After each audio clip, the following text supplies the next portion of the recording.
Hello दोस्तों, the success point 2.0 में आप सभी का वेलकम है। आज हम लोग एसएससी के लिए क्वेश्चन बैंक 2021 से द प्लेटफॉर्म वॉल्यूम 2 का प्रैक्टिस सेट 26 करेंगे। तो वीडियो में अंत तक बने रहिएगा। वीडियो को लाइक सब्सक्राइब और दोस्तों के साथ अधिक से अधिक शेयर कीजिएगा।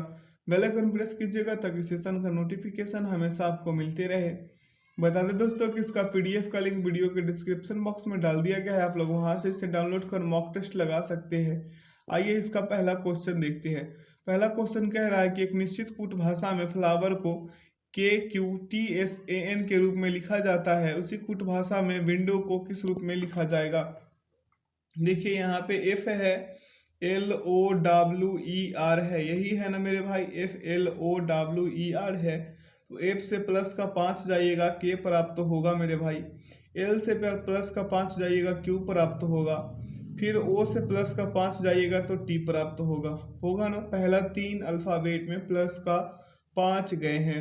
अब अगले 3 अल्फाबेट में माइनस का 4 जाइएगा, S प्राप्त होगा। W से माइनस का 4 जाइएगा, S प्राप्त होगा। ई से माइनस का 4 जाइएगा, ए प्राप्त होगा। और आर से माइनस का 4 जाइएगा तो एन प्राप्त होगा। ऐसा ही हो रहा है ना। सेम उसी प्रकार से अगर आप विंडो को करते हैं, WINDOW, विंडो को करते हैं तो पहला 3 अल्फाबेट को प्लस 5 जाइए तो ये W से B चले जाइए 5 का अंतर से। आई से प्लस 5 जाइएगा तो एन प्राप्त होगा। और एन से प्लस 5 जाइएगा तो एस प्राप्त होगा। सेम उसी प्रकार से 3 अल्फाबेट के बाद चौथा अल्फाबेट से जब शुरू करेंगे तो माइनस का 4 जाएंगे। तो यहाँ से डी से माइनस का 4 जाइए, जेड प्राप्त होगा। ओ से माइनस 4 जाइए, के प्राप्त होगा मेरे भाई। और फिर डब्ल्यू से माइनस का 4 जाइएगा तो एस प्राप्त होगा। देखिए तो BNS ZKS कहाँ पे है। BNS ZKS जो है मेरे भाई, वो ऑप्शन आपको बी में मिल जाएगा। अगला प्रश्न पे ध्यान केंद्रित कीजिए। कह रहा नीचे दी गई आकृति में कागज में के एक टुकड़े को मोड़ने का क्रम, मुड़े हुए कागज को काटने का तरीका दर्शाया गया है। इस कागज को खोलने पर यह कैसा दिखाई देगा। तो ध्यान पूर्वक अगर आप देखते हैं तो आपको पता चलेगा कि option D is the right answer. अगला प्रश्न पे ध्यान केंद्रित कीजिए। कह रहा है कि 6 मित्र है, GHIJK और L एक गोल मेज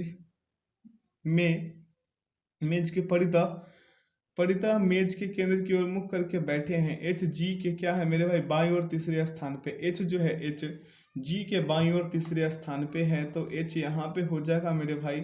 और G ठीक इसके सामने हो जाएगा। आप यहाँ से 3 को बिठा लीजिए, और आप यहाँ से 3 को बिठा लीजिए।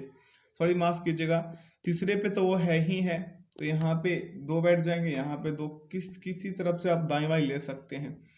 अगला पॉइंट पे ध्यान दीजिए। क्या करा, एल और जे एच के बगल में नहीं है। एल और जे जो है एच के बगल में नहीं है, तो यानी कि भाई साहब एल और जे जो है एच के क्या किसके बगल में कह रहा है, बगल में किसके कह रहा है, एक बार हम देख लेते हैं। एल और आई कह रहा है मेरे भाई, एल और आई। ऊपर क्या था, जी था ना, हटा ही देते हैं इसको। ऊपर क्या था मेरे भाई, जी था। और कह रहा है क्या कि एल और आई एच के बगल में नहीं है। एल और आई, तो हम यहाँ पे एल लिख ले और यहाँ पे आई लिख ले, ठीक है। जो किसके बगल में नहीं है, एल के बगल में नहीं है। के आई के दाईं ओर बगल में बैठा है। के जो है आई के दाईं ओर बगल में बैठा है, तो यहाँ से बिठा दीजिए। अब बच कौन रहा था, जे, तो जे भाई साहब यहाँ बैठ जाएंगे। देखिए यहाँ पे कैसे कैसे हो रहा है। पूछ क्या रहा है कि एल के बाईं ओर बगल में कौन बैठा है। एल के बाईं ओर बगल में जे बैठा है मेरे भाई। कौन बैठा है, जे। तो इसका सही विकल्प क्या हो जाएगा, ऑप्शन नंबर बी। आप लोग भी इसे बना सकते हैं। अगला प्रश्न, दिए गए विकल्पों में से उस आकृति का चयन कीजिए जो निम्नलिखित पैटर्न में प्रश्नवाचक चिन्ह के स्थान पर आ सकती है और पैटर्न को पूरा कर सकती है। आकृति को घुमाने की केवल अनुमति नहीं दी गई है। तो ध्यानपूर्वक अगर आप देखें तो आपको पता चलेगा कि ऑप्शन ए इसका परम सत्य आंसर होता दिख रहा है। अगला प्रश्न पे चलेंगे। यहाँ 5वां है। कह रहा है कि अक्षरों के उस संयोजन का चयन करें जिसे दी गई श्रेणी में रिक्त स्थानों पर क्रमिक रूप से रखे जाने पर श्रेणी पूर्ण हो जाएगी। ध्यानपूर्वक अगर आप देखें तो देखिए यहाँ क्या किया है, TKPTK किया है सभी में। यहाँ पे देखिए कॉमन लिया है, कॉमन करके सभी को कर लिया गया है, ठीक है। तो इसका ऑप्शन जो है मेरे भाई बी सही उत्तर हो जाएगा। अगला प्रश्न है कि दिए गए विकल्पों में से उस संख्या का चयन कीजिए जो निम्न श्रेणी में प्रश्नवाचक चिन्ह के स्थान पर आएगी।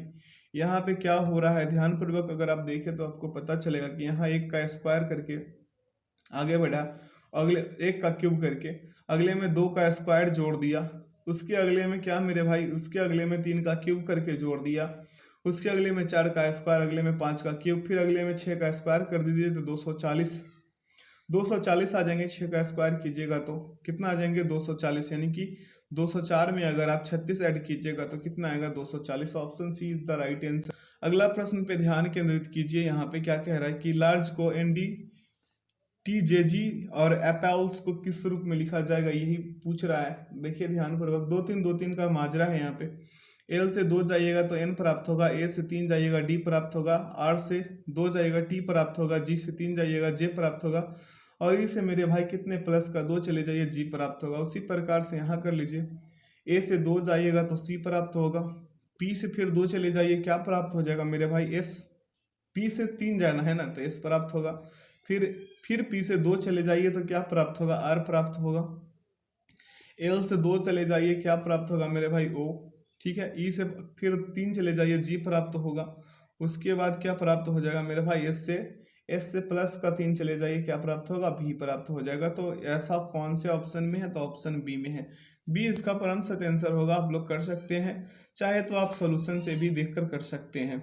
अगला प्रश्न पे ध्यान दीजिए, क्या करें उस सही विकल्प का चयन कीजिए जो दिए गए शब्दों के उस क्रम को दर्शाता है जिस क्रम में वे अंग्रेजी शब्दकोश में आते हैं। तो यहाँ पे देखिए कौन सा, जो अल्फाबेट पहले आएंगे ना मेरे भाई वो अल्फाबेट पहले होंगे, है ना, वही अल्फाबेट इसमें पहले होंगे। तो ध्यानपूर्वक अगर आप देखें तो इसका उत्तर जो है मेरे भाई ए निकल के आएंगे, ठीक है। आप लोग जब डिक्शनरी में वर्ड ढूंढते होंगे तो जो अल्फाबेट पहले आता होगा वो पहले आएगा। यहाँ पे सी सब में कॉमन है। अगले स्टेप पे चलिएगा तो एन पहले आएगा या आर, यही देखना है। अगर एन कॉमन हो जाए तो अगला स्टेप चल के देखिएगा जो पहले आएगा वही होगा, ठीक है। अगला प्रश्न देखते हैं, क्या कर दिए गए विकल्पों में से उस अक्षर समूह का चयन करें जो निम्नलिखित श्रृंखला में प्रश्न चिन्ह के स्थान पर आ सकती है। यहाँ पे आपको एक ही काम करना है होगा मेरे भाई, क्या करना होगा, एक ही काम आप कीजिए, आपको पता चलेगा कि यहाँ हो क्या रहा है, ठीक है। तो यहाँ पे देखिए ये एस है, यहाँ एस है, अगले में भी एस है, अगले में भी एस है, तो अगले में भी एस होगा, ये 100% है, ये तो आप सभी लोग जानते हैं। अब देखिए ये जो टी है ये सेकेंड में टी है तो यहाँ लास्ट में टी है ना, यहाँ पे सेकेंड में टी है तो यहाँ पे लास्ट में टी है। तो यहाँ पे जो क्यू है, क्यू ये कहाँ होगा, लास्ट में क्यू होगा, ऐसा आपको पता चल रहा होगा ना मेरे भाई, लास्ट में क्यूब होगा। हम अगले वाले मतलब कि इसका प्रश्नाकृति का बात कर रहे हैं कि लास्ट में क्यूब होगा। अब आगे बढ़िए, क्या है जी के बारे में कह रहा है, तो जी देखिए जी कहाँ पे है, इसमें जी जो थर्ड पे है इसमें सेकंड पे है, इसमें जी जो है सेकंड पे थर्ड पे है तो इसमें सेकंड पे है। तो यहाँ पे मेरे भाई यहाँ पे क्या है, एम कहाँ पे आएगा, पहले पे दूसरे पे आ जाएगा, यहाँ पे एम थर्ड पे है तो एम यहाँ पे दूसरे पे आना चाहिए। तो एस एम तो क्लियर है, एस एम तो क्लियर है मेरे भाई, और यहाँ तक कि क्यू भी क्लियर है ना, क्यू भी क्लियर है क्योंकि सेकंड लास्ट होगा क्यू। अब अगला बढ़िए, क्या है अगला, जी और टी का मामला है।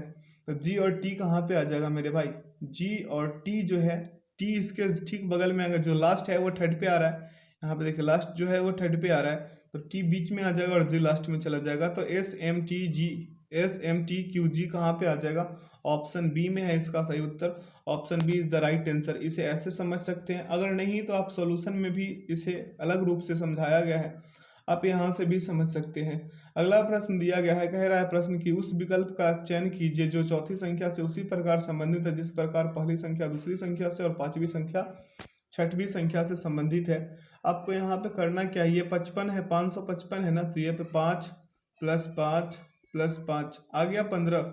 इसी प्रकार से अगर आप करते हैं 221 को तो 2 + 2 + 1 कर लीजिए, उत्तर क्या आ जाएंगे 5। Option B is the right answer मेरे भाई। अगला प्रश्न पे चलिए, क्या कह रहा है, 4 अक्षर समूह दिए गए हैं जिनमें से 3 किसी प्रकार से समान है और एक उनमें उनसे असंगत है, उस असंगत अक्षर समूह का चयन कर लीजिए। यहाँ पे क्या है, DEWK है ना। देखिए सभी को जोड़िएगा, सभी का स्थानीय मान जोड़िएगा तो ये कितना 43 आ रहा है। बी वाले ऑप्शन का सभी का स्थानीय मान जोड़िएगा तो 42 आएगा।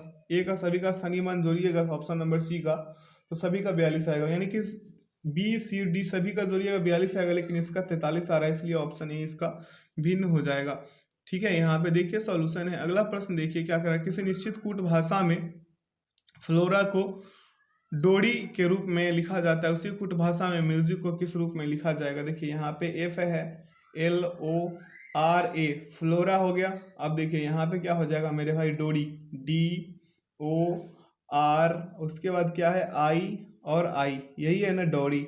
यहाँ पे देखिए एफ से यहाँ लेके चले आइए, फिर एल को यहाँ लेके चले आइए, उसके बाद बताएंगे कितना आया। एफ से एक आई पे जाइएगा प्लस का 3, एल से फिर मेरे भाई माइनस का 3 जाइएगा तो क्या आ जाएगा, आई आ जाएगा। उसी प्रकार से ए से डी जाइएगा प्लस का 3 और आर से माइनस का 3 जाइएगा तो ओ प्राप्त होगा। और यहाँ पे ओ और आर का कंडीशन जो है मेरे भाई, ओ और आर का वैसे के वैसे 3 का प्लस का 3 ही रह जाएगा, ओ और आर का कंडीशन है ना मेरे भाई, ओ और आर का कंडीशन कितना हो जाएगा, +3 का। सेम उसी प्रकार से अगर आप म्यूजिक को करते हैं तो ऑप्शन सी इसका निकल के आएंगे। अगला प्रश्न पे चलते हैं। उस विकल्प का चयन करें जिसमें दी गई आकृति से सन्निहित है, आकृति को घुमाने की अनुमति नहीं दी गई है। तो ऑप्शन ए देखिएगा ध्यानपूर्वक, तो आपको पता चलेगा कि इसका सही विकल्प होगा। अगला प्रश्न पे चलते हैं और अगला प्रश्न को देखते हैं क्या कह रहा है यहाँ पे प्रश्न मेरे भाई। कह रहा है कि विकल्पों में से उस संख्या का चयन कीजिए जो नीचे दी गई श्रृंखला में प्रश्न चिन्ह के स्थान पर आ सकती है। यहाँ पे क्या हुआ है, 10 से 21 गया, प्लस का कितना मेरे भाई 11, उसके बाद यहाँ पे प्लस का कितना 14, फिर यहाँ का प्लस का कितना 21, अगले में प्लस का 34, अगले में प्लस का 55, फिर अगले में 86, फिर अगले में कितना मेरे भाई 129, और उसके अगले में फिर 186 कीजिएगा तो क्या प्राप्त होगा, 186 प्लस कीजिएगा तो 546 प्राप्त होंगे। कितना, 546। ठीक है, अब देखिए यहाँ पे प्लस का 11 गया था, यहाँ पे प्लस का 14 गया था, अगले में 21 गया था, ऐसा ही हो रहा था ना। अगले में 21 गया था, उसके अगले में 34 गया था, उसके अगले में 55 गया था, ऐसा ही करके फिर उसका कॉमन लीजिए, उसका कॉमन अंत में दो कॉमन आएगा, आपको समझ में आ जाएगा कि इसका सही उत्तर 546 ही होगा। Option D is the right answer. अगला प्रश्न पे चलते हैं। क्या कह रहा है, राजन का परिवार अपनी मासिक आय का 60%, अगला प्रश्न देखेंगे यहाँ पे, राजन का परिवार अपनी मासिक आय का 60% किराने के सामान पर, अपनी मासिक आय का 12% घर के किराए पर, अपनी मासिक आय का 8% चिकित्सा व्यय पर खर्च करता है और शेष 18,000 की बचत करता है। राजन के परिवार की मासिक आय कितनी है। इसको कैसे बनाया जाएगा ये ध्यानपूर्वक अगर आप देखें तो आपको पता चलेगा कि मान लीजिए कि राजन के परिवार की मासिक आय जो है x होगा, तो x माइनस से आप x इंटू 100 क्या कर लीजिए 100, x इंटू 100, और माइनस का क्या कर लीजिए 60, और 60 और प्लस का क्या कर लीजिए 12, प्लस का क्या कर लीजिए 8, और बराबर में कितना 18,000, यही ना 18,000 कर लीजिए। आपको पता चलेगा अगले स्टेप में कि x गुने क्या हो जाएगा इसका 20% और बराबर में क्या हो जाएगा 18,000। ठीक है, यही होगा ना। अब देखिए x गुने क्या कर लीजिए 20 और बटा में 100 और बराबर में क्या 18,000, यही ना, बराबर में क्या 18,000। काट पीट में चाहिए उत्तर इसका 9,000 आ जाएंगे, कितना 90,000 आएंगे, सॉरी 90,000 इसका सही विकल्प आएगा। ऑप्शन बी इसका परम सत्य आंसर हो जाएगा। ध्यानपूर्वक देखें। अगला प्रश्न पे चलते हैं। प्रश्न क्या कह रहा है कि लखनऊ का जो संबंध गोमती से है वही संबंध वाराणसी को किससे है। तो वाराणसी का गंगा से होगा। जिस प्रकार लखनऊ गोमती नदी के किनारे बसा है उसी प्रकार वाराणसी गंगा नदी के किनारे बसा है। ठीक है, ये दोनों शहर के बारे में बोल रहा है। अगला दिए गए पैटर्न का ध्यानपूर्वक अध्ययन करें और उस संख्या का चयन करें जो इसमें प्रश्न चिन्ह के स्थान पर आ सकती है। ध्यानपूर्वक देखिए, आप रो को करना शुरू कीजिए, पहला रो और दूसरा रो तीसरा रो ऐसे करते चलिएगा, आपको उत्तर प्राप्त हो जाएगा। देखिए यहाँ पे 16 में कितने से गुना कर लीजिए, सभी पहले 16 में माइनस कीजिए, कितने से 3 से, 3 माइनस कीजिए, 16 में -3 आ कितना जाएगा 13, और 13 में 2 से गुना कर दीजिएगा 26 प्राप्त हो जाएगा। ये क्वेश्चन ऐसे ही बनता है। अगला है 20 में क्या कर दीजिए मेरे भाई 4 माइनस कर दीजिए तो क्या प्राप्त हो जाएगा 16, और 16 में 2 से गुना कर दीजिए 32। सेम उसी प्रकार से 28 में 6 माइनस कर दीजिए और 2 से गुना कर दीजिएगा तो कितना हो जाएगा 22 दूनी का 44। 28 में से 6 माइनस कीजिएगा 22 और 22 में 2 से गुना 44 उत्तर आ जाएंगे जो ऑप्शन ए में निहित है। अगला प्रश्न पे ध्यान केंद्रित कीजिए मेरे मित्र। क्या कह रहा है प्रश्न की किसी निश्चित कूट भाषा में पोयम को 63 के रूप में कूटबद्ध किया जाता है, उसी कूट भाषा में फाइल को किस रूप में कूटबद्ध किया जाएगा। अगर आप ध्यानपूर्वक देखें तो आपको पता चलेगा कि सभी का स्थानीय मान जोड़ा है, इसमें सभी का स्थानीय मान विपरीत करके। जैसे देखिए P का स्थानीय मान 16 है, O का 15, E का 5 और M का कितना है मेरे भाई 13 है। इसका ठीक विपरीत कीजिएगा तो P का स्थानीय मान 11 आ जाएगा विपरीत में, ओ का स्थानीय मान 12 आएगा और ई का स्थानीय मान 22 और एम का स्थानीय मान 14 आ जाएगा। विपरीत करके सभी को जोड़िए और +4 कर दीजिएगा, उत्तर 63 आ जाएंगे। उसी प्रकार से फाइल का कीजिएगा मेरे भाई, सभी का विपरीत आएंगे 76 और +4 कर दीजिएगा तो उत्तर 80 आ जाएंगे। 80 इसका सही उत्तर होगा। अगला, यदि दर्पण को निम्नांकित आकृति के अनुसार PQ पर रखा जाता है तो दिए गए संयोजन का दर्पण में निर्मित सही प्रतिबिंब चयनित करें। ध्यानपूर्वक अगर आप देखें तो आपको पता चलेगा कि ऑप्शन जो ए जो है इसका विकल्प सही विकल्प होगा, अगर आप सही से देखते हैं तो। अगला प्रश्न पे चलते हैं। क्या कह रहा है प्रश्न? यहाँ दोनों का सॉल्यूशन था। कह रहा है प्रश्न के नीचे दिए गए आरेख में वृत्त प्रबंधकों को निरूपित करता है, वर्ग ईमानदार को निरूपित करता है, आयत महिलाओं को निरूपित करता है और त्रिकोण ग्रामीण को निरूपित करता है। वह संख्या कौन सी है जो उन ग्रामीण ईमानदार प्रबंधकों को निरूपित करता है जो महिलाएं नहीं है? बहुत ही शानदार और बेहतर क्वेश्चन है। आप यहाँ से पहले जो जिसको दर्शाता है उसे कॉमेंट कर लीजिए। आयत किसको निरूपित करता था? महिला को तो हम वुमेन से डिनोट कर देते हैं। ट्रायंगल किसको निरूपित करता था? ग्रामीण को तो हम विलेज से डिनोट कर देते हैं। प्रबंधक को हम किससे डिनोट कर दे? सर्किल किसको कर रहा था? प्रबंधक को, तो प्रबंधक को हम पी से ही डिनोट कर देते हैं, ज्यादा बेटर होगा समझने के लिए। ठीक है। और वर्ग जो है, वर्ग ईमानदार को निरूपित करता था तो हम एच से कर देते हैं, हॉनेस्ट से। ठीक है। अब पूछ क्या रहा है कि वह संख्या कौन सी है जो उन ग्रामीण ईमानदार प्रबंधकों को निरूपित करता है जो महिलाएं नहीं है। तो देख लीजिए, महिलाएं वाले तो संख्या आयत की थी और ध्यानपूर्वक देखिएगा तो आपको 13 जो है 13 सही उत्तर होता दिखेगा। Option B is the right answer. अगला प्रश्न पे ध्यान केंद्रित कीजिए और अगला प्रश्न को देख लीजिए। क्या कह रहा है कि कथन और निष्कर्ष है। कह रहा है कि कुछ कारें ट्रेन है, ये कार है, ये क्या है? ट्रेन हो गई। अगला क्या कह रहा है कि कुछ ट्रेन जो है ट्रैक्टर है, यानी कि तीनों एक दूसरे से आपस में संबंधित है। या फिर आप इसको ऐसे करके और ऐसे, ये दो फिगर बना सकते हैं। इसमें कर दीजिए कार, सी से कार, टी से ट्रेन कर दीजिए और टी आर से ट्रैक्टर कर देते हैं, ज़्यादा बेटर होगा समझने के लिए। यहाँ पे भी सेम उसी प्रकार से कर देते हैं ताकि आप बेहतर से समझ सके। आइए निष्कर्ष को पढ़ लीजिए। क्या कह रहा है? कोई भी ट्रैक्टर कार नहीं है, ये तो सही है मेरे भाई, गलत हो जाएगा। अगला, कोई भी ट्रेन कार नहीं है, ये भी गलत हो जाएगा। कुछ ट्रैक्टर कार है, ये भी गलत होगा ना। यानी कि इसमें क्या हो जाएगा मेरे भाई, या तो एक सही होगा या तो 3 सही होगा, ऐसा हो सकता है। तो इसमें आप क्या कर सकते हैं, इसे निरूपित करने के लिए, इसे करने के लिए या तो निष्कर्ष 1 या तो निष्कर्ष 3 अनुसरण करता है। ये दो फिगर बनाने से ऐसा होता है प्रतीत। देखिए, दूसरा फिगर से तो 1 और 3 सही हो रहा है, लेकिन पहला फिगर से तो कोई भी सही नहीं हो रहा है, इसलिए इसका विकल्प या तो 1 या तो 3 हो सकता है। ठीक है। ये दोनों तरीका आपको बता दिया गया है, जो बेटर लगे आप उससे कर सकते हैं, जिससे समझ सके आप। अगला प्रश्न है कि अथर्व का विवाह चेतना के साथ हुआ। किसका विवाह? अथर्व का विवाह। अथर्व को हम ए से डिनोट कर देते हैं और चेतना को सी से डिनोट कर देते हैं। दोनों का विवाह हुआ, यानी कि अथर्व पति हो गया और चेतना क्या हो गई? पत्नी हो गई। तो अथर्व पुरुष है इसलिए पॉजिटिव से और चेतना स्त्री है इसलिए निगेटिव से डिनोट कर देते हैं ताकि आप समझ सके बेटर रूप से। अगला है, जो कि दिलीप की इकलौती बहन है। दिलीप की इकलौती बहन कौन है? चेतना है। तो दिलीप भाई पुरुष हो गए, तो पुरुष को हम किससे? प्लस से डिनोट कर देते हैं। ठीक है। और महिला को माइनस से। अब आगे बढ़िए, क्या कह रहा है? मुकुल चेतना के दादाजी हैं। मुकुल जो है चेतना के दादाजी हैं, यानी कि चेतना के एक पिताजी बीच में होंगे और ऊपर से दादाजी हो जाएंगे कौन? मुकुल जी। ठीक है। अगला प्रश्न, अगला बिंदु पे ध्यान दीजिए। और उनके 2 बेटे हैं, हार्दिक और भावेश।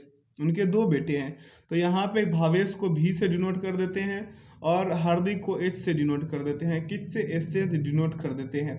और भावेश कहाँ है मेरे भाई? भावेश बीच में हो गया। हार्दिक अविवाहित है, अंजलि नेहा की बहू है।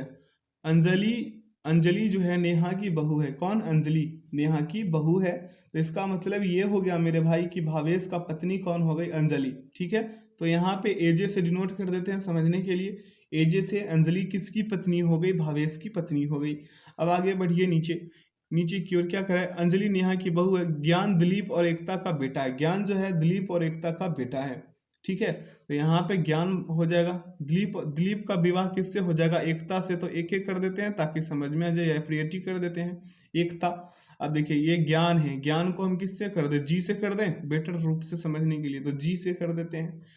ज्ञान दिलीप का बेटा है। ठीक है। तो पूछ क्या रहा है कि चेतना का ज्ञान से क्या संबंध? तो ये बुआ हो जाएगी। इतना घुमा रहा है क्वेश्चन, लेकिन उत्तर इसका बहुत ही सिंपल है, नीचे से ही हो गया इसका।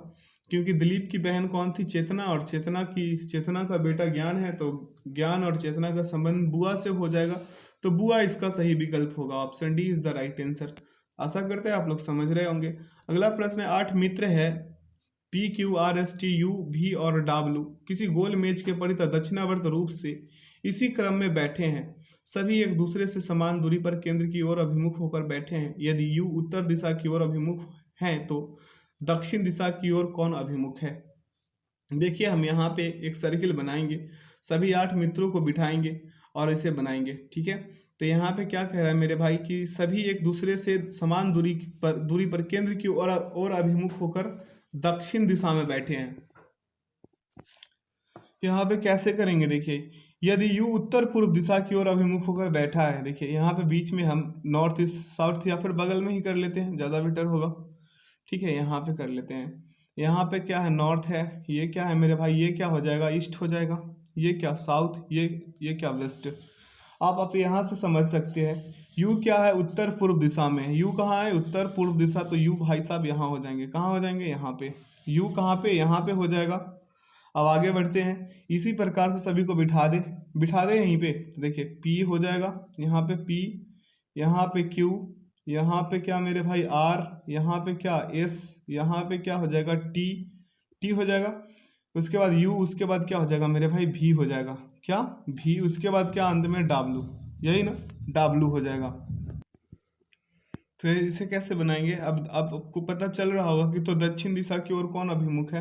तो दक्षिण दिशा की ओर मेरे भाई पी जो है, पी यही अभिमुख है। ऑप्शन डी इसका सही उत्तर होगा। डी क्या हो जाएगा? परम सत्य आंसर हो जाएगा। अगला प्रश्न पे चलते हैं, यहाँ समझ सकते हैं यहाँ से भी।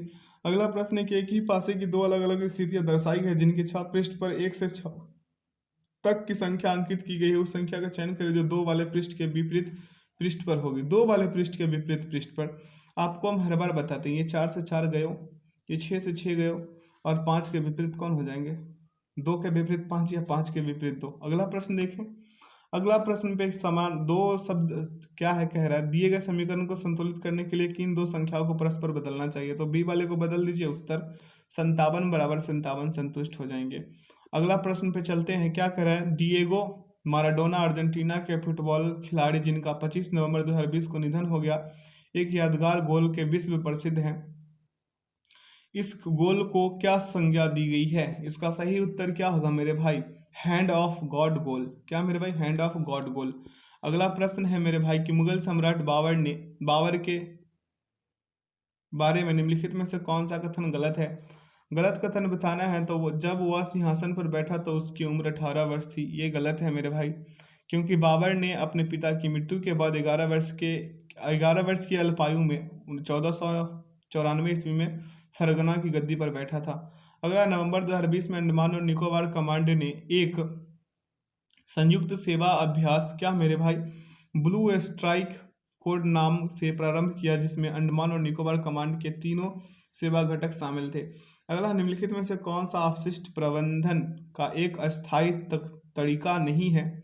तो इसका सही विकल्प क्या होगा मेरे भाई? इसका सही विकल्प हो जाएगा जलाना। क्या मेरे भाई? जलाना। ऑप्शन ए इसका सही उत्तर होगा। अगला प्रश्न पे ध्यान केंद्रित कीजिएगा। अगर चावल की उपज के लिए डैश की आवश्यकता होती है, किसकी आवश्यकता होती है चावल की उपज के लिए? तो उच्च तापमान और उच्च आर्द्रता और वर्षा। अगला है, भारतीय शास्त्रीय नृत्य शैली जागोई पारंपरिक रूप से डैश राज्य से संबंधित है, तो इसका सही विकल्प क्या हो जाएगा? मणिपुर। अगला है, अक्टूबर 2020 तक भारत के कितने समुद्र तटों को ब्लू फ्लैग सर्टिफिकेट देकर सम्मानित किया गया है? इसका सही उत्तर क्या हो जाएगा मेरे भाई? ऑप्शन नंबर सी, 8 को। अगला प्रश्न देखें। अगला प्रश्न कह रहा है कि भारत का पहला आर्थिक सर्वेक्षण डैश में प्रस्तुत किया गया था, तो इसका सही उत्तर होगा 1950 से 51। यहाँ से अगला प्रश्न देखेंगे। अगला प्रश्न क्या कह रहा है मेरे मित्र? कह रहा है कि भारत में निम्नलिखित में से किस फसली मौसम में तरबूज, खरबूज आदि का उत्पादन किया जाता है? तो इसका सही उत्तर क्या हो जाएगा मेरे भाई? जायद इसका सही उत्तर होगा। अगला प्रश्न है, मध्यकालीन भारतीय साहित्य के संदर्भ में निम्नलिखित में से कौन सा युग्म सही है? इसका सही उत्तर क्या हो जाएगा? गीत गोविंद जयदेव।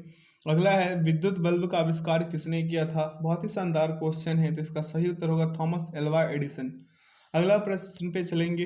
अगला प्रश्न को देखेंगे, क्या करें, पंजाब के एक राष्ट्रवादी लाला लाजपत राय डैश के सदस्य थे। तो ये गरम दल के सदस्य थे। किसके सदस्य थे मेरे भाई? गरम दल के। अगला है, पंचशील शब्द निम्नलिखित में से किस विकल्प से संबंधित है? तो ये संबंधित है मेरे भाई भारत की विदेश नीति से। अगला है, सिमलीपाल राष्ट्रीय उद्यान निम्नलिखित में से किस राज्य में स्थित है? तो इसका सही विकल्प क्या हो जाएगा? उड़ीसा।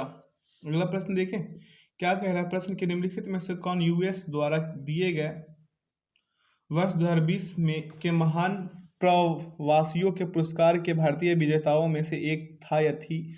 तो इसका सही उत्तर क्या हो जाएगा? सिद्धार्थ मुखर्जी। अगला है, डुगोंग निम्न में से किस भारतीय केंद्र शासित प्रदेश का राजकीय पशु है? डुगोंग। तो इसका सही उत्तर होगा अंडमान और निकोबार का। ठीक है। अगला प्रश्न है कि खेल एवं युवा मंत्रालय के केंद्रीय मंत्री श्री किरण रिजिजू ने नवंबर 2020 में भारतीय खेल प्राधिकरण के 11वें क्षेत्रीय केंद्र का आभासी वर्चुअल उद्घाटन निम्न में से किस राज्य में किया है? तो इसका सही उत्तर होगा मेरे भाई पंजाब। ऑप्शन डी इसका सही उत्तर होगा। डी क्या होगा? परम सत्य आंसर। अगला प्रश्न है कि इंडियन प्रीमियर लीग 2020 के मैच निम्न में से किस शहर में नहीं खेले गए? तो इसका सही उत्तर होगा मस्कट। कहाँ मेरे भाई? मस्कट में नहीं खेला गया है। अगला प्रश्न है, औपनिवेशिक भारत में अंग्रेजी शासन के विरुद्ध अपनी सक्रियता के लिए प्रसिद्ध एक प्रमुख पख्तून अहिंसक आंदोलन खुदाई खिदमतगार के संस्थापक निम्न में से कौन थे? तो इसका सही उत्तर होगा खान अब्दुल गफार खान। अगला प्रश्न पे ध्यान दे लेते हैं। क्या कह रहा है प्रश्न की निम्नलिखित में से किस शब्द को कैम्ब्रिज यूनिवर्सिटी द्वारा 2020 वर्ड ऑफ द ईयर नामित किया गया है? तो इसका सही उत्तर होगा मेरे भाई क्या? क्वारंटीन। क्या मेरे भाई? क्वारंटीन जो है वर्ड ऑफ द ईयर के नाम से नामित है। अगला है, संसद के सदनों द्वारा एकल या संयुक्त अधिवेशन में पारित होने के पश्चात प्रत्येक विधेयक डैश की सहमति के लिए उनके समक्ष प्रस्तुत किया जाता है। इसका सही उत्तर होगा राष्ट्रपति। अगला प्रश्न पे ध्यान देंगे। प्रश्न क्या कह रहा है कि निम्नलिखित में से कौन फसलों के लिए न्यूनतम समर्थन मूल्य घोषित करता है? तो इसका सही विकल्प होगा कृषि एवं किसान कल्याण मंत्रालय। अगला है, निम्नलिखित में से कौन सी टेरिडोफाइट की विशेषता है? टेरिडोफाइट की विशेषता कौन सी है मेरे भाई? तो वे पुष्प या बीज उत्पन्न नहीं करते हैं टेरिडोफाइट्स। अगला प्रश्न है, तंजावुर का राजराजेश्वर मंदिर निम्न में से किस देवता को समर्पित है? तो ये समर्पित है भगवान शिव को। अगला है, निम्नलिखित में से कौन सा भारतीय रिजर्व बैंक की मौद्रिक नीति का एक कारक इंस्ट्रूमेंट है? तो इसका सही उत्तर होगा मेरे भाई रेपो दर। क्या? रेपो दर। अगला प्रश्न पे ध्यान दीजिए। यहाँ से पहला क्वेश्चन तो आप कर ही लीजिएगा। यहाँ से देखिए, यहाँ से पहला क्वेश्चन कीजिएगा ना मेरे भाई, तो इसका सही विकल्प क्या आएगा? ऑप्शन नंबर बी 187/30 आ जाएगा। अगला 152 को 3 भागों में इस प्रकार विभाजित किया जाता है कि पहले भाग का 1/5, दूसरे भाग का 1/3 और तीसरे भाग का 1/11 बराबर है। दूसरे और तीसरे भाग का योग कितना होगा ये बताना है। तो पहला भाग फर्स्ट गुने क्या कर लीजिए? फर्स्ट गुने मेरे भाई 1/5 बराबर सेकेंड है ना, सेकेंड गुने क्या कर लीजिए? 1/3 और बराबर थर्ड गुने क्या कर लीजिए? थर्ड गुने क्या कर लीजिए? 1/11 और बराबर में क्या कर लीजिए? के। तो 5K 3K और 11K बराबर क्या हो जाएगा? अनुपात में 5:3:11 हो जाएगा। यही होगा ना। अब इसे कैसे कीजिएगा? 3 + 11 और बटा में 5 + 3 प्लस क्या मेरे भाई 11 गुने 152 यही था ना। 152 कीजिएगा क्या आएगा? 54/19 गुने 152 काट पीट मचा दीजिए 112 उत्तर आ जाएंगे जो ऑप्शन सी में है। ठीक है। अगला प्रश्न पे चलते हैं और अगला प्रश्न को देखते हैं। यहाँ सॉल्यूशन था। प्रश्न क्या करें? अंडों से भरी टोकरी में से 20% अंडे टूट गए, 8% सड़े हुए थे और 24% अंडों को केक बनाने के लिए अलग रखा गया था। शेष 12 अंडे कुछ लोगों द्वारा खा लिए गए थे। शुरुआत में टोकरी में कितने अंडे थे ये बताना है। अभी यहाँ पे एक ही काम करना होगा आपको। शेष खाए गए अंडों का प्रतिशत निकालने के लिए क्या कीजिएगा? 100 माइनस का क्या 20 और प्लस कितना मेरे भाई 20 + 8 और प्लस कितना और प्लस 24 ऐड कीजिएगा कितना आएगा? 48% आ जाएंगे। तो x बराबर क्या हो जाएगा मेरे भाई? x गुने 48/100 होगा। यही होगा ना। कीजिएगा आएंगे कितना 12। x बराबर 12 गुने 100 कर लीजिए। x बराबर क्या मेरे भाई? x बराबर 12 गुने 100 और बटा में क्या हो जाएगा? 100 और बटा में क्या हो जाएगा मेरे भाई? 48 होगा ना। 12 चौके 48 और 25 चौके 100 यानी कि 25 अंडे खाए गए थे। ऑप्शन सी इसका सही उत्तर होगा। अगला प्रश्न है मेरे भाई कि इसे तो आप लोग खुद ही कर लीजिएगा। इसका सही उत्तर आएगा 1/30। ठीक है, ऑप्शन डी इसका सही उत्तर होगा। डी क्या हो जाएगा, परम से 63 होगा। अगला प्रश्न पे चलते हैं। कह रहा है प्रश्न की एक राशि साधारण ब्याज पर 4 वर्षों में 12,144 और 6 वर्ष में 13,984 हो जाती है, तो ब्याज दर ज्ञात कर लीजिए। तो इसका कैसे कीजिएगा, 2.5 वर्ष का साधारण ब्याज निकालिएगा, यानी कि 2 पूर्णांक कितना मेरे भाई, 2 पूर्णांक 1/2 का निकालिएगा तो क्या हो जाएगा मेरे भाई 13,984 और माइनस का कितना 12,144, यही ना 12,144 क्या आ जाएंगे 1,840, यही आएगा ना रुपए में। अब देखिए 4 वर्ष का ब्याज निकालिएगा तो 1,840 गुने 4 बटा 2 पूर्णांक 1/2 कीजिएगा, बराबर में कितना आएगा 2,944। कैसे आएगा बताते हैं। यहाँ पे देखिए 4 वर्ष का निकालिएगा तो क्या हो जाएगा 1,840 गुने क्या मेरे भाई 4/2 बराबर कितना आएगा, काटपीट में चाहिएगा तो 2,944, यही आएगा ना। अब देखिए 12,144 में से माइनस कर दीजिए 2,944, क्या आ जाएंगे 9200। अब दर बराबर ब्याज गुने 100 बटा मूलधन गुने समय होता है, तो 2,944 कर लीजिए और गुने का क्या कर लीजिए 100 और बटा में कर लीजिए मेरे भाई 4 गुने 9200। ठीक है, 9200 यहाँ पे 2 डाल दीजिए, 2 जीरो से 2 जीरो शेष हो गया। ठीक है, 92 से इसको पहले इसको 4 से काट लीजिए, तो आज 92 और 4 को सभी को काटिएगा, काटपीट में चाहिएगा 8% उत्तर आएंगे, जो ऑप्शन ए में है। अगला प्रश्न पे चलते हैं और अगला प्रश्न को देख लेते हैं। सॉल्यूशन है, क्या कह रहे हैं, कॉलेज के चुनाव में सचिव पद के विजयी उम्मीदवार को 69% मत प्राप्त हुए और उनमें उनसे अपने प्रतिद्वंदी को 342 मतों से पराजित किया उसने। तो कॉलेज में विद्यार्थियों की कुल संख्या ज्ञात कर लीजिए। अब इसे कैसे निकालिएगा, इसे निकालने के लिए एक ही तरीका है, x गुने क्या मेरे भाई 69 और माइनस का क्या 31 और बटा का क्या 100, यही ना 100, और यहाँ पे बराबर में लिख सकते हैं 342। ठीक है, अब देखिए x गुने मेरे भाई 38 और बराबर में क्या 342 और गुने क्या 100, तो x बराबर क्या हो जाएगा 342, x बराबर क्या मेरे भाई 342 और गुने का क्या 100। ठीक है, 100 और बटा में 38, काटपीट में चाह दीजिए, 38 में 9 से कर दीजिए, यानी कि क्या 342 में 9 से 38 मरतब 38 को 9 मरतब में 342 कटेंगे। अब देखिए यहाँ पे आ कितने जाएंगे मेरे भाई 900। ठीक है, 900 आ जाएंगे, जो सही विकल्प होगा ऑप्शन डी इसका सही उत्तर होगा। अगला प्रश्न देखेंगे, क्या कह रहा है, ए और बी की आय का अनुपात 5:7 है, ए का व्यय बी की बचत के बराबर है। यदि ए और बी का कुल व्यय 15,750 रुपये है तो उनकी कुल बचत कितनी है। बचत पूछ रहा है यहाँ पे, तो मान लीजिए ए किया है 5x रुपये है और बी किया 7x रुपये है। ठीक है, ए का व्यय बराबर बी का बचत हो जाएगा, तो बी का व्यय बराबर कितना मेरे भाई, बी का व्यय बराबर हो जाएगा 7x माइनस वाई रुपये। ठीक है, तो यहाँ पे क्या कर लीजिए y प्लस 7x माइनस का y और बराबर में कितना मेरे भाई 15,750 रुपया। ठीक है, तो 7x बराबर क्या मेरे भाई 7x बराबर हो जाएगा 15,750 रुपया। तो x बराबर काटिए 7 से काट दीजिएगा तो x बराबर कितना आ जाएगा 2,250 रुपये। ठीक है, 2,250 आ गया। अब कुल बचत निकाल लीजिए भैया, तो यहाँ पे क्या हो जाएगा 5x प्लस का 7x और बराबर 7x और माइनस में 15,750, तो यहाँ पे क्या हो जाएगा 12 गुने 2,250, वो जो आया था 2,250 x का मान, तो x का मान में पुट कीजिएगा ना, तो 2,250 और माइनस का कितना 15,750, यही ना मेरे भाई। अब यहाँ पे गुना भाग करिए, माइनस कीजिए, उत्तर आ जाएंगे 11,250 उत्तर आएंगे, जो ऑप्शन किस में है 11,250 ऑप्शन बी में है। आगे बढ़ते हैं और अगला प्रश्न को देखते हैं। प्रश्न क्या कह रहा है, यहाँ सॉल्यूशन था यहाँ तक। अगला प्रश्न है कि निश्चित संख्याओं वाले बच्चों के समूह, एक समूह का औसत भार 31 किलोग्राम था।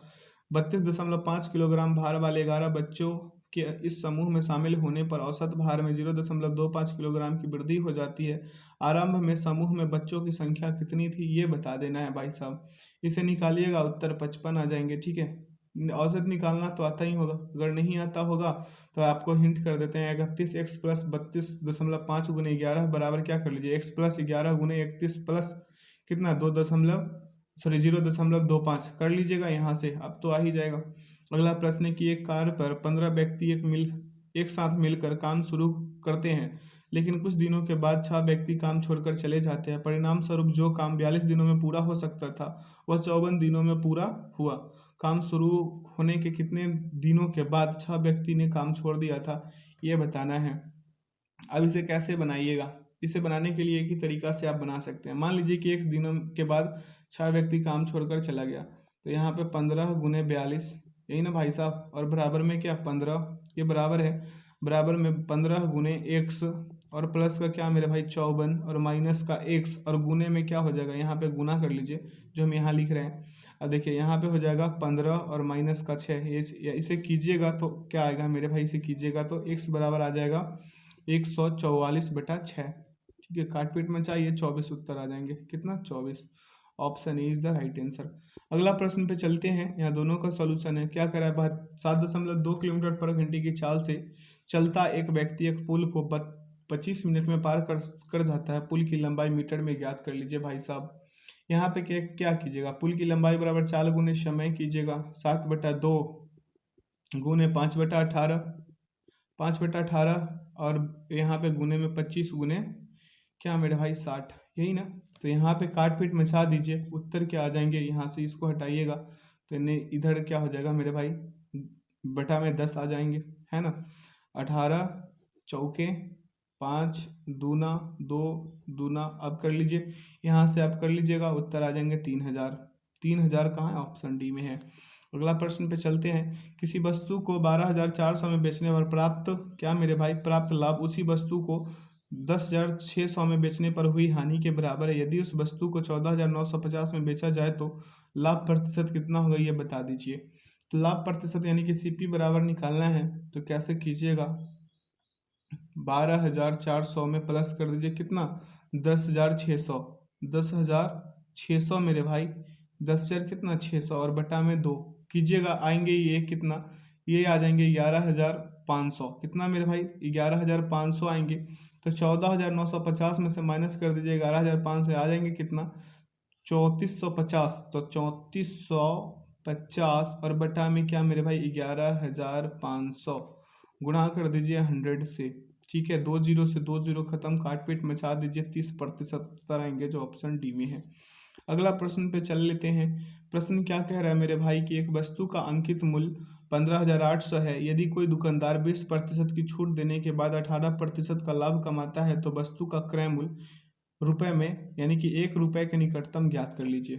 ठीक है, तो इसे कैसे कीजिएगा, अंकित मूल्य क्रय मूल्य बराबर अंकित मूल्य गुने 100 माइनस छूट बटा 100 प्लस लाभ होता है ना। तो इसे कैसे निकालिएगा, 15,800 गुने का 100 और माइनस का क्या मेरे भाई 20 और बटा में क्या 100 और प्लस का 18, यही कीजिएगा ना। इसे अगले स्टेप पे ले चलिए। ठीक है, तो अगले स्टेप पे ले चलिएगा, क्या हो जाएगा मेरे भाई 15,800 और गुने का क्या 80 और बटा में 118, यही ना। काट पीट मचा दीजिए, 1000 कितना 10,711.86 उत्तर आ जाएंगे, लगभग 10,712, 10,712 कहाँ पे है, ऑप्शन डी में है। अगला प्रश्न पे चल लेते हैं। क्या कह रहा है, 4 अंकों की बड़ी से बड़ी संख्या कौन सी, 4 अंकों की बड़ी से बड़ी कौन सी संख्या 24, 40 और 48 से पूर्णतः विभाज्य है। तो 20, 40, यहाँ पे 24, 40 है ना, तो 24, 40 और 48 को सभी को क्या कर लीजिए मेरे भाई, एलसीएम ले लीजिए। यहाँ पे इसको 20 कर दीजिएगा, यहाँ पे 24 नहीं, इसको 20 कर दीजिए। ठीक है, इसको 20, 40 और 48 सभी का एलसीएम लीजिएगा तो कितना आ जाएंगे, 240 आ जाएंगे। तो 4 अंकों की सबसे बड़ी संख्या कितना 9,999 हो जाएगा। तो 240 को 9,999 से कीजिएगा 41, भागफल आएंगे और शेष 100 कितना 159 आ जाएंगे। तो 9,999 में से माइनस कर दीजिएगा 159, आ कितना जाएंगे 9,840, 9,840 कहाँ है, ऑप्शन डी में है। तो डी इसका फर्म सत्य आंसर होगा। अगला प्रश्न देखें, यहाँ सॉल्यूशन है। अगला प्रश्न है, एक व्यापारी एक वस्तु को बेचकर 30% का लाभ कमाता है और एक अन्य वस्तु y को 16% की हानि उठाता है। यदि x और y के क्रय मूल्य का अनुपात 3:4 है तो पूरे सौदे में लाभ या हानि कितनी है दशमलव के एक स्थान तक बता दीजिए, निकालिएगा इसे। 3.7% लाभ होगा इसमें। अगला प्रश्न है कि एक लंबवृत्तीय बेलन का आयतन 8448 सेंटीमीटर क्यूब है और इसके वक्रपृष्ठ का क्षेत्रफल सेंटीमीटर स्क्वायर में इसके आयतन के आंकिक मान के 1/8 के बराबर है। बेलन की ऊंचाई सेंटीमीटर में ज्ञात कर लीजिए। सेंटीमीटर में ज्ञात कीजिएगा, पाई का मान 22/7 ले लीजिएगा, है ना। अब इसे कीजिएगा, क्या हो जाएगा मेरे भाई, इसे कीजिएगा तो आएंगे 10.5%, जो ऑप्शन बी में है। 20 का परम सत्य आंसर होगा। दोनों कर लीजिएगा, दोनों का सॉल्यूशन यहाँ चिपकाया गया है, आप यहाँ से कर सकते हैं। अगला प्रश्न पे चलते हैं। क्या करें, ब्याज की गणना वार्षिक चक्रवृद्धि आधार पर किए जाने पर 15,000 की धनराशि को 8% वार्षिक ब्याज की दर से निश्चित समय के लिए निवेश करने पर प्राप्त होने वाले मिश्र धन 17,496 है। उसी धनराशि पर समान समय में 15% वार्षिक ब्याज दर से प्राप्त होने वाले मिश्र धन रुपए में ज्ञात कीजिए, जबकि ब्याज की गणना 8 मासिक चक्रवृद्धि आधार पर की जाती है। ठीक है, मान लीजिए कि मेज का उत्पादन लागत कितने, सॉरी माफ कीजिएगा, यहाँ से माफ कर दीजिए, यहाँ पे हमें माफ कीजिए। यहाँ पे क्या था मेरे भाई, एक मिनट, यहाँ से कैसे कीजिएगा मेरे भाई, सूत्र से चलिए। तो सूत्र बड़ा क्या क्या है इसका, ए बटा फी, ए बटा क्या है मेरे भाई पी, और बराबर में क्या 100 है ना, और प्लस में आर, और बटा में क्या मेरे भाई, बटा में 100, और पावर कितना टी। अब इसे सॉल्व कीजिएगा तो उत्तर आएंगे 19,965। कहाँ है, ऑप्शन डी में है। वीडियो को आप पॉज कर लीजिएगा, यहाँ से बना लीजिएगा। हम आज 3-4 क्वेश्चन को स्किप किए हैं, आप मत कीजिएगा, आप इसे सीखिएगा, बेसिक रूप से दिया गया है, यहाँ सॉल्यूशन है, आप यहाँ से समझ सकते हैं। अगला प्रश्न देखें, यहाँ वीडियो को पॉज करके समझ सकते हैं। अगला प्रश्न देखिए, कह रहा है यदि किसी मेज का खुदरा मूल्य 900 रुपये है और निर्माता, थोक व्यापारी और खुदरा विक्रेता के लाभ प्रतिशत क्रमशः 8%, 10%, 20% है, तो मेज की उत्पादन लागत कितनी है, निकटतम पूर्णांक में ज्ञात कर लीजिए। अब मान लीजिए कि मेज का उत्पादन लागत कितना 100 रुपये है, तो x गुने क्या कर लीजिए, x गुने 100 गुने 8, सॉरी प्लस का 8 और बटा में 100। अगले में गुना कर लीजिए, 100 प्लस 10 और बटा में 100, ऐसे ही करते चलिए। अगले में क्या 100 प्लस 20 और बटा में क्या मेरे भाई 100, और बराबर में कितना 900। काट पीट मचा दीजिए, 631 उत्तर आएंगे, जो ऑप्शन बी में है। अगला प्रश्न पे चलते हैं। कह रहा है कि एक मोटर बोट धारा के विपरीत दिशा में किसी निश्चित समय में 24 किलोमीटर की दूरी तय करती है, जो कि उसे धारा की दिशा में समान दूरी को तय करने में लगे समय से 1 घंटा अधिक है। यदि नदी की धारा की चाल 2 किलोमीटर पर घंटा है, तो धारा की विपरीत दिशा में यात्रा करने के दौरान बोट की चाल किलोमीटर में कितनी है, किलोमीटर पर घंटा में कितनी है, ये बताना है। तो मान लीजिए कि शांत जल में बोट की चाल 1 किलोमीटर पर घंटा है, तो इसे कैसे कीजिएगा, 24 बटा में x माइनस का 2, ठीक है मेरे भाई, और माइनस 24 बटा का x प्लस का 2, ठीक है, और बराबर में 1 घंटा। इसे 24 को कॉमन ले लीजिए, ठीक है, यहाँ पे x plus 2 minus x plus 2 और बटा में x स्क्वायर और माइनस का 4, इधर बराबर में 1 कीजिएगा। x स्क्वायर बराबर 100, x का मान 10 आएगा, 10 माइनस 2 8 किलोमीटर पर घंटा, इसका सही उत्तर हो जाएंगे, जो ऑप्शन ए में है। अगला प्रश्न पे चल लेते हैं, यहाँ सॉल्यूशन है। कह रहा है प्रश्न की पाइप ए एक भरने वाला पाइप है, जबकि पाइप बी और सी खाली करने वाला पाइप है। पाइप ए अकेले टंकी को 10 घंटे में भर सकता है और पाइप बी अकेले टंकी के 2/3 भाग को 20 घंटे में खाली कर सकता है। यदि सभी 3 पाइप एक साथ खोले जाते हैं तो टंकी 40 घंटे में पूरी तरह से भर जाती है। सी अकेले टंकी के 2/3 भाग को कितने घंटों में खाली कर देगा, ये बताना है भाई साहब। देखिए, ये ए हो गया, ये बी हो गया, ये सी हो गया। ये 10 घंटा लेता है, ठीक है, ये कितना लेता है मेरे भाई 30 घंटा लेता है, और ये कि बी तो 30 घंटा लेता है ना, और सी क्या मेरे भाई, सी लेता है कितना 40 घंटा। ये तीनों मिलकर 40 घंटा का काम करता है मेरे भाई सी में। A B C, A plus B plus C कर लीजिए, है ना, तो 40 घंटा हम सी इसलिए लिए। अब देखिए सभी का एलसीएम कितना भाई साहब, सभी का एलसीएम 120 ना, सभी का एलसीएम। इसका एफिशिएंसी 12 हो जाएगा, इसका कितना 12, इसका कितना मेरे भाई, इसका माइनस का 4 और इसका कितना 3, ठीक है, इसका 3 हो जाएगा ना। अब ए प्लस बी प्लस सी का क्षमता बराबर 3 हो जाएगा ना, तो 12 प्लस माइनस का 4 और प्लस सी कर लीजिए, कैसे कैसे होगा देख लीजिए, ठीक है। तो आ कितना जाएंगे 3 - 8 यानी कि 5, ऋणात्मक चिन्ह का अर्थ निकासी पाइप है ना, तो सी द्वारा अकेले संपूर्ण टंकी को खाली करने में लगा समय कितना हो जाएगा? 120/5, काट पीट मचा दीजिए, 24 दिन आएंगे और समय बराबर निकालिएगा तो 2/3 गुने 24, काट पीट मचा दीजिए, 16 उत्तर आ जाएंगे। 16 दिन इसका सही उत्तर होगा। Option D is the right answer. आप इसे विशेष रूप से समझने के लिए आप यहाँ से समझ सकते हैं वीडियो को पॉज करके। अगला प्रश्न है कि अमरनाथ ने 22,500 का निवेश किया, साधारण ब्याज की वह वार्षिक दर ज्ञात कीजिए जिस पर उसे 4 वर्षों में 28,800 का मिश्रधन प्राप्त होगा। ध्यानपूर्वक देखिए इसे कैसे कैसे किया गया। ऑप्शन डी इसका सही उत्तर है। ठीक है, बिल्कुल आसान क्वेश्चन है, फॉर्मूला याद है तो। अगला है दो संख्याओं का लघुत्तम समवर्त और महत्तम समवर्त क्रमशः 420 और 6 है। यदि इन संख्याओं का योग 102 है तो दोनों संख्याओं का अंतर कितना होगा? मान लीजिए मेरे भाई कि संख्या 6 है तथा 6b है, 6a और 6b है।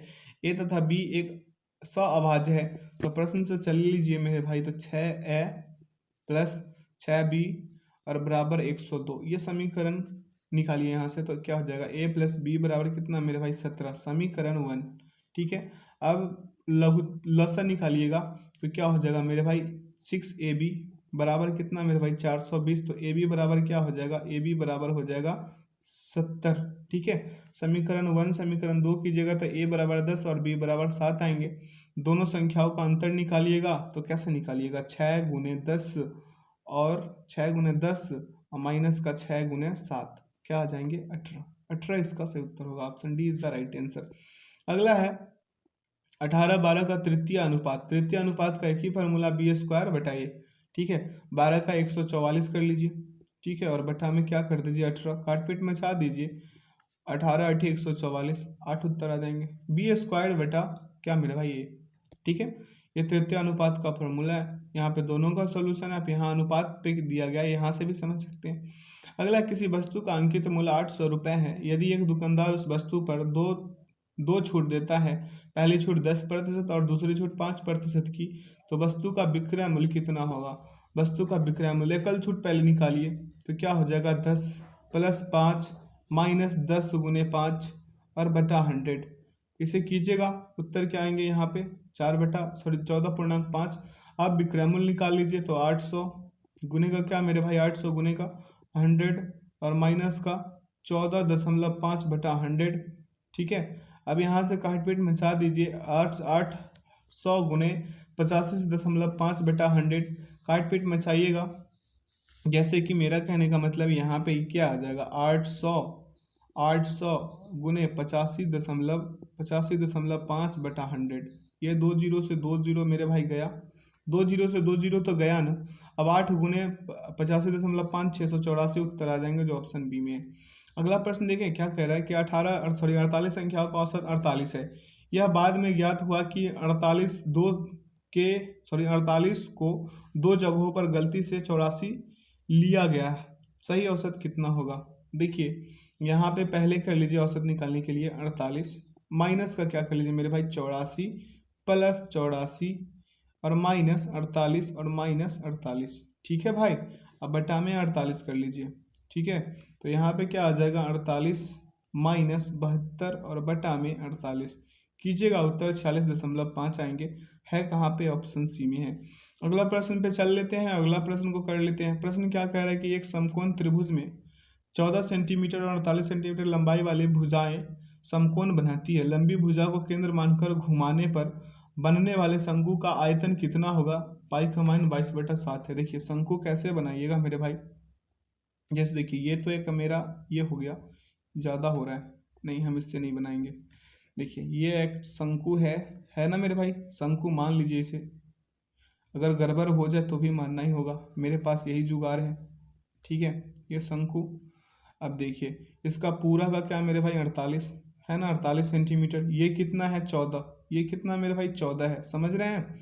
शंकु का आयतन बराबर फॉर्मूला क्या होता है? 1/3 पाई r स्क्वायर्ड h होता है ना। अब यहाँ से समझ लिए, ये फिगर समझ लिए। अब आइए यहाँ से शंकु का आयतन निकालिए, तो 1/3 पाई का मान 22/7 और गुने कितना? 14 और गुने कितना मेरे भाई? 14। आर तो r² है ना, तो 14 गुने 14 हम लिख सकते हैं।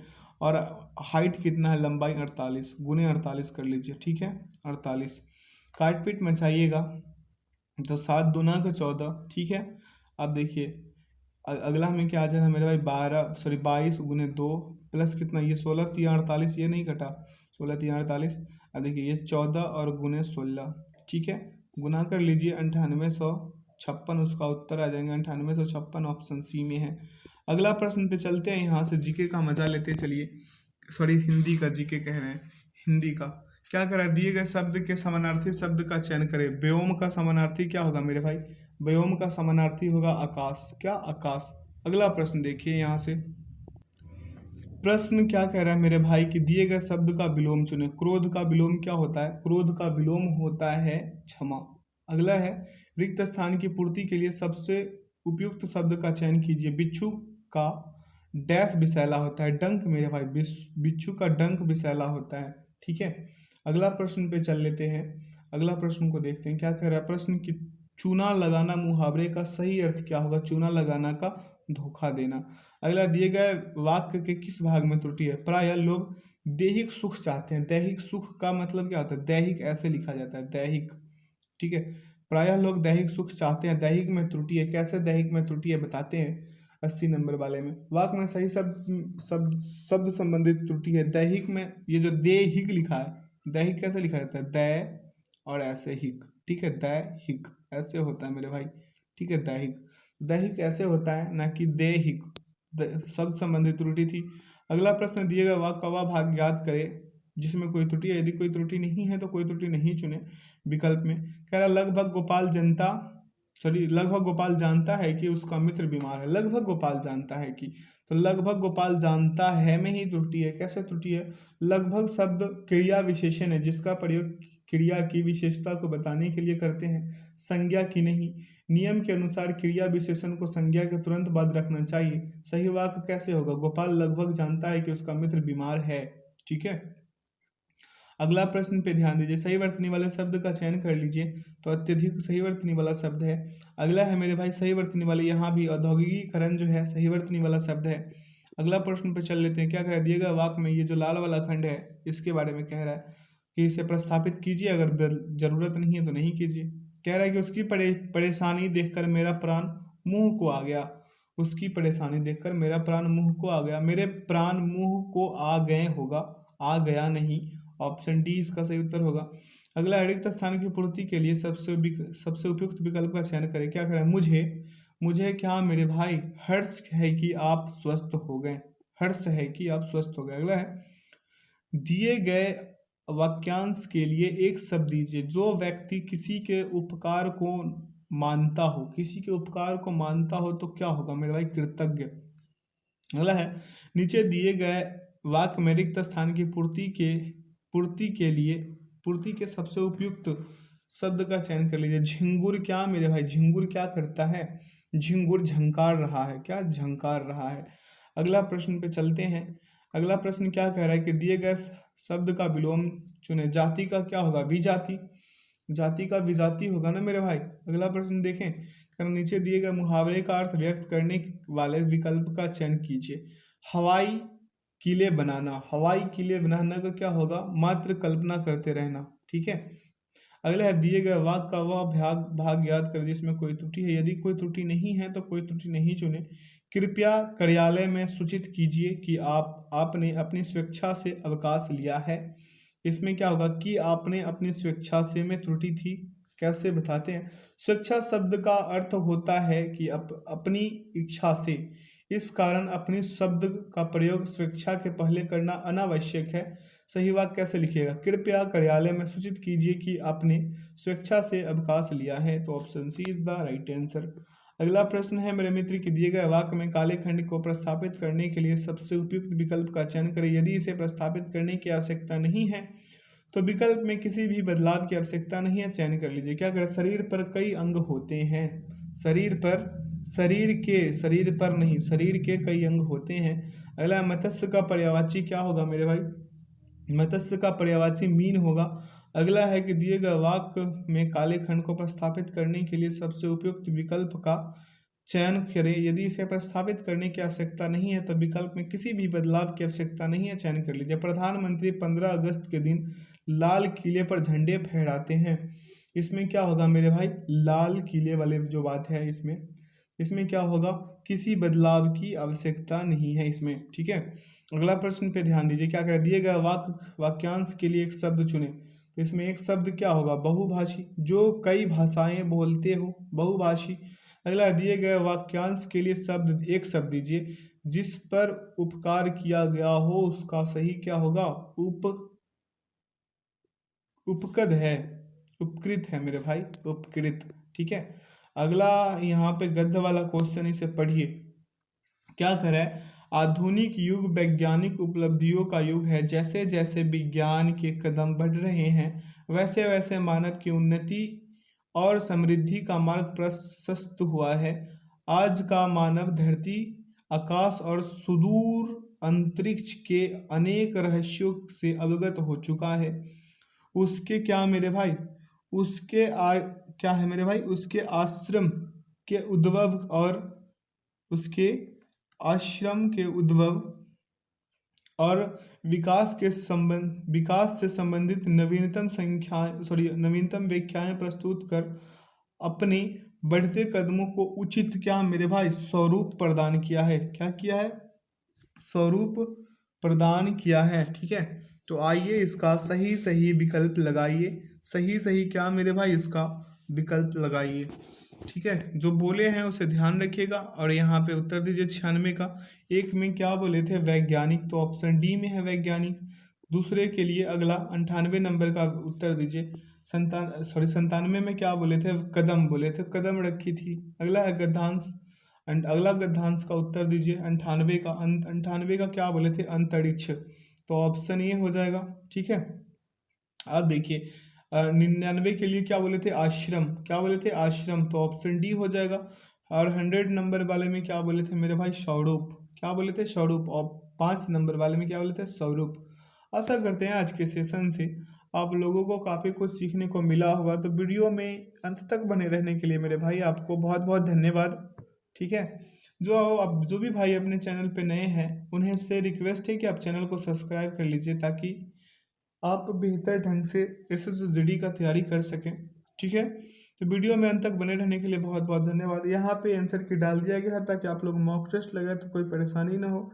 PDF का लिंक वीडियो के डिस्क्रिप्शन बॉक्स में डाल दिया गया है, ठीक है। तो प्लीज़ मेरे भाई वीडियो को एक बार शेयर ज़रूर कीजिएगा, बेल आइकन प्रेस कर लीजिएगा ताकि सेशन का नोटिफिकेशन हमेशा आपको मिलते रहे। और एग्ज़ाम्स तक अपना अच्छे से ख्याल रखिएगा, ताकि एग्ज़ाम्स बहुत ही क्या है मेरे भाई नज़दीक है। तो वीडियो में अंत तक बने रहने के लिए बहुत बहुत धन्यवाद। Thanks for watching the video. जय हिंद, जय भारत।